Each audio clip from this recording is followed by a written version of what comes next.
Radio Equinox, la chaîne du peuple. La chaîne du peuple. Bonjour. Un bras de fer tendu oppose actuellement les commerçants du marché des Toudi à la mairie de la ville de Yaoundé, suite à une sommation de libérer les lieux avant le 22 juin pour permettre la construction d'un marché moderne.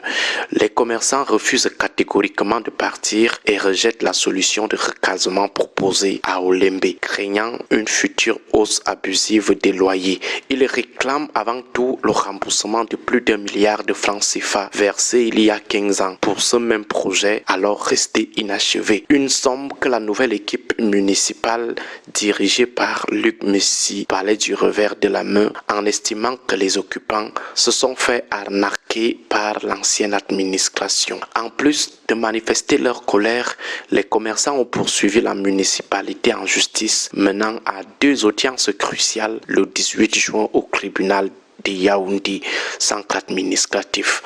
Alors que la mairie a brillé par son absence lors de la première procédure, le maire s'est fait représenter par son avocat pour la seconde, illustrant un dialogue de sourds qui persiste malgré l'urgence de la situation sur le terrain.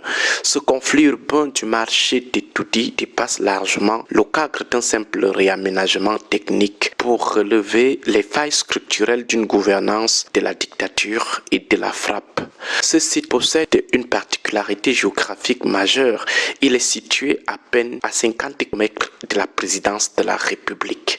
Cette proximité immédiate avec le sanctuaire du pouvoir confère à la moindre étincelle sociale une résonance politique nationale et pourrait transformer un litige commercial en un enjeu de sécurité publique de premier ordre. Dans ce contexte sensible, l'attitude de la nouvelle équipe municipale pose un problème de fond concernant le principe républicain de la continuité de l'État. Pour le citoyen ordinaire, la mairie incarne une institution permanente qui doit assumer ses engagements contractuels au-delà des changements de visage à sa tête. Alors, balayer d'un revers de la main une dette collective cumulée depuis 15 ans par une institution sous prétexte d'une escroquerie passée sous une autre administration est une attitude irresponsable. La mairie de la ville devrait pourtant assumer.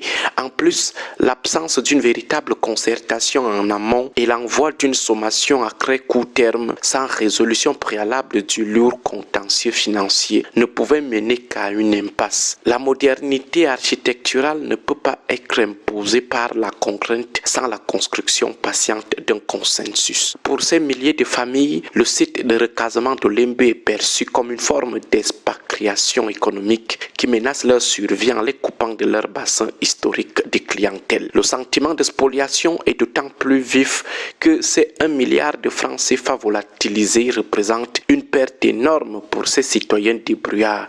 Cet argent durement investi par de petits entrepreneurs aurait dû servir à moderniser leurs propres activités plutôt que de disparaître dans les buissons administratifs. Cette situation démontre également la précarité juridique des investissements dans les espaces publics au Cameroun, car n'importe quel kidam peut arriver dans un grand marché comme celui des Toudi, prendre plus d'1 milliard aux commerçants au nom de la mairie, établir des reçus au nom de la mairie et disparaître comme ça parce qu'il n'est plus à la tête de la structure. Au lieu que le maire de la ville investigue dans ses services, il dit plutôt que ce n'est pas son problème si les commerçants s'étaient fait escroquer par ses prédécesseurs. Sinon, il faut aussi mettre en lumière les contradictions politiques flagrantes des victimes de cette crise. À chaque élection, ce sont ces mêmes commerçants du marché des Toudi qui sont souvent les premiers à soutenir le RDPC. À la dernière élection, ils étaient les premiers à chanter « Je m'envolerai poupa popo ».